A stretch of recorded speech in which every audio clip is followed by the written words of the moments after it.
kan. Aduh.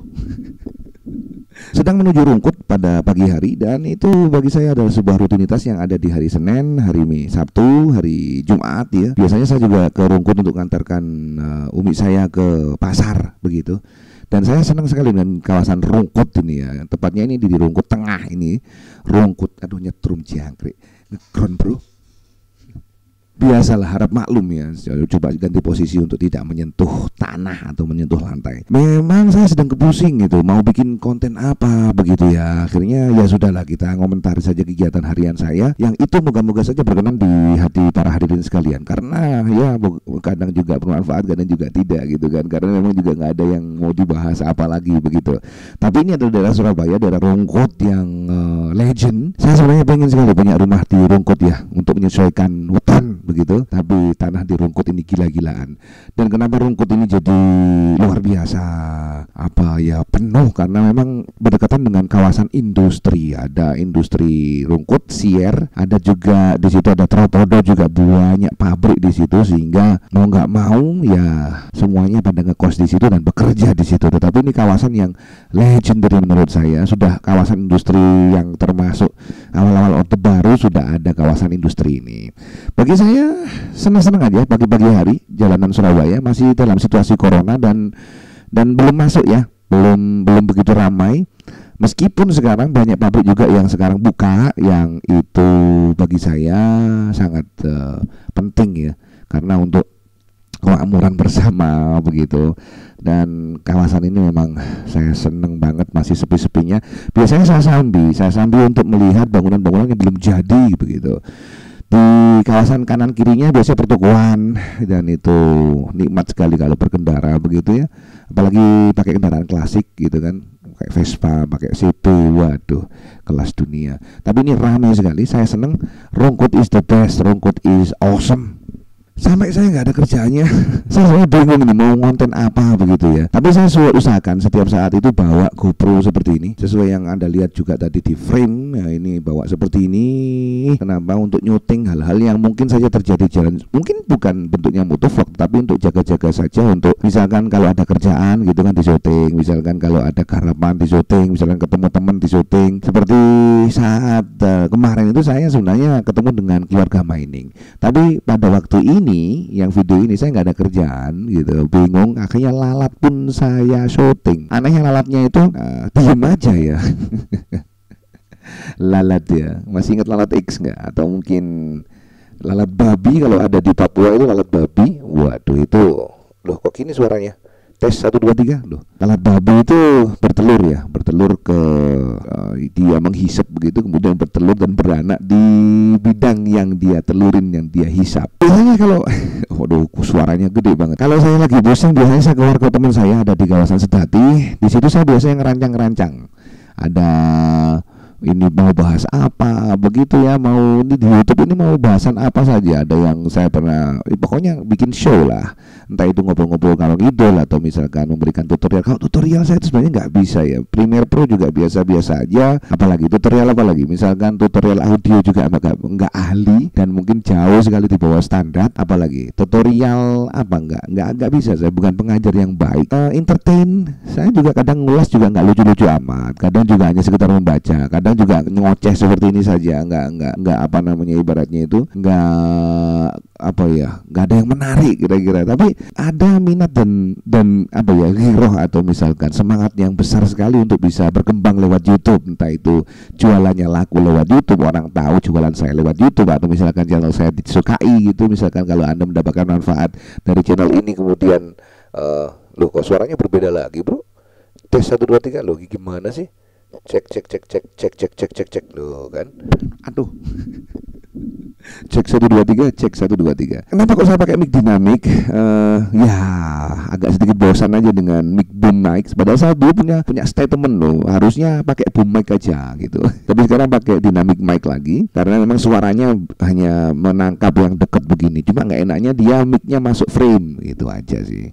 Kadang juga saya berkunjung ke pondok teman saya yang ada di kawasan Sedati. Namanya Pondok Darun Najah. Itu pondok tirakat ya. Ada beberapa santri di dalamnya. Kemudian yang paling banyak adalah anak-anak kecil yang ngaji di situ. Ngaji turutan, ngaji iqra atau qiraat, saya kurang paham. Ibaratnya ya tempat mengaji untuk anak kecil hingga dewasa. Ada juga pengajian yang dibawakan oleh teman saya sendiri. Tapi biasanya saya datang ke situ untuk biasanya ya ngopi. Kopi ini enak bro. Padahal kopinya itu pakai kopi iya ya, kopi kok iya gitu. Ya santri-santrinya makan apa adanya. Kalau adanya tempe makan tempe, kalau adanya ikan ya makan ikan, kalau adanya hanya nasi saja ya makan nasi, kalau nggak ada apa-apa ya puasa. Ini pondoknya habis dibangun. Kalau sebenarnya kalau sampean datang sebelum yang di saya syuting ini, itu masih ada jubangan gede sekali di situ. Bahkan saya sempat bikin juga video dulu pas awal-awal pondok ini belum dibangun, bukan awal-awal sih ya. Ketika saya pernah ke situ, kemudian saya bikin video begitu, di tengahnya itu ada ceruk gitu, ada ceruk kubangan begitu, dan tidak masuk ya. Barusan saja diuruk ya, diuruknya tuh gila-gilaan, ada pasir, ada batu gombong di dalamnya, ditumpuk di situ. Sapi tengi gawat deh, sapi tengi ya, 2 kamar mandi sapi tengi gawat deh. Anyway, yang mau mondok silakan juga ke pondok teman saya ini. Insya Allah diajarin akhlak, insya Allah diajarin ibaratnya itu sopan santun. Dan saya takjub sekali kalau urusan sopan santun dengan santri-santri Darun Najah itu waduh kelas dunia. Pakai bahasa Jawa halus, nyapa itu juga halus, waduh kelas dunia pokoknya ya.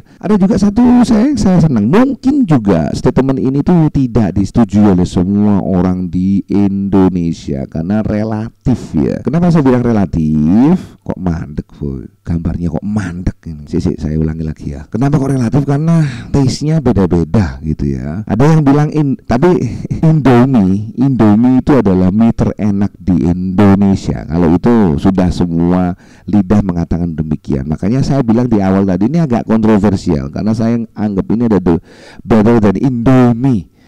Ini adalah nasi goreng dan mie goreng dari Cak Kusen ya. Cak Kusen ini orang Jawa Tengah, tepatnya nggak tahu Klaten atau mana, yang kemudian jualan di daerah Semolowaru, tepatnya di depan di Buk ya. Di Buk itu dulu ada seberangnya sekolah Eka Jaya atau apa itu, di pertengahan, di perempatan itu. Kalau sampean ada waktu silakan ya, bukanya malam, mie-nya enak, bisa dimodifikasi. Sampean mau sego goreng pedas monggo, sampean mau request kulitan monggo, wis pokoknya ini all in ya. Dan menurut saya this is better than just Indomie loh ya, karena belum dimodifikasi. Ini lebih enak menurut saya. Dan harganya juga ya, namanya juga harganya mie, paling ya 12.000 13.000 sekitaran itu. Dan saya senang sekali dengan rasanya. Terutama saya biasanya itu nggak doyan mihun ya. Entah kenapa kalau bikinan Cak Kusen saya senang mihunnya itu, waduh wis nikmatun, wis jangan coba dulu lah, enak sekali ya, better than Indomie. It is controversial but I think it is better than just Indomie. Kalau Indomie dimodifikasi nah itu mungkin lebih enak ya, tapi ini adalah, menurut saya ini adalah khasanah lokal yang harus dipublikasikan. Jangan sampai saya nggak kenal dengan anak saya. Itu adalah kalimat yang diucapkan teman saya sendiri ketika habis pulang kerja begitu. Beliaunya ini langsung pelencing pulang. Biasanya kalau kita itu kan kumpul-kumpul dulu, kongko dulu di warkop, ngobrol ngalung itu, namanya juga nom-noman. Apalagi belum punya anak, belum punya istri ya, wis lah nongkrong aja ya sampai besok, sampai malam gitu. Kemudian pulang tidur, paginya kerja lagi. Nah teman saya ini sudah berkeluarga, dia bilang statement di depan tadi, itu jangan sampai anakku nggak kenal aku Jo kan gitu. Waduh, itu kalimat yang saya inget ya. Akhirnya ya harus meluangkan waktu, ada family time ya. Orang bilang me time katel lah. Anak time itu yang paling penting. Family time, bercengkrama dengan anak gitu. Waduh, itu nikmat sekali. Jos ya, biasa juga saya lakukan kalau saya juga nggak ada duit, biasanya keliling-keliling aja, keliling-keliling kampung gitu sama anak. Iya, apa tuh ayah dijawab sebisanya. Bagi Anda yang punya anak, selamat ya, itu adalah kopian Anda. Dan menurut sebuah artikel, kita hanya punya waktu 7 tahun untuk menanamkan nilai-nilai dasar kepada anak itu supaya tidak cepat lupa. Misalkan tidak pantang menyerah, berusaha keras, kita didik dengan orang yang suka bersih-bersih gitu. Itu 7 tahun katanya begitu, tapi saya tidak tahu. Namun ada satu senjata yang itu harus selalu didengungkan, yaitu doa. Doa untuk anak. Karena mungkin Anda kalau titen dengan kehidupan sampean begitu, ada satu momen di mana itu bisa jadi turning point. Misalkan sampean kenal dengan narkoba, kemudian gak ikut narkoba. Ada juga temen itu kerjaannya maling, sama juga nggak terpengaruh jadi maling. Itu mungkin saja, dan mungkin saya yakin ya, bukan mungkin, yakin saya itu ada karena doanya orang tua, karena doa bapak ibunya. Itu saya yakin sekali. Baiklah, itu saja yang bisa saya sampaikan pada kesempatan kali ini. Tidak ada bahasan yang berarti, hanya komentari kesana kemari, ngomong ngalor ngidul. Tapi sebenarnya juga saya malu, ini value-nya apa, ini value-nya. Namun semangat untuk membuat video itu selalu ada, dan mungkin saja saya juga kehabisan video, pikiran ini mau bikin apa, skripnya juga belum jadi. Ya sudahlah, kita ngobrol gitu saja, dan semoga saja berkenan di hati para hadirin sekalian. Kita jumpa lagi di lain kesempatan. Bye bye.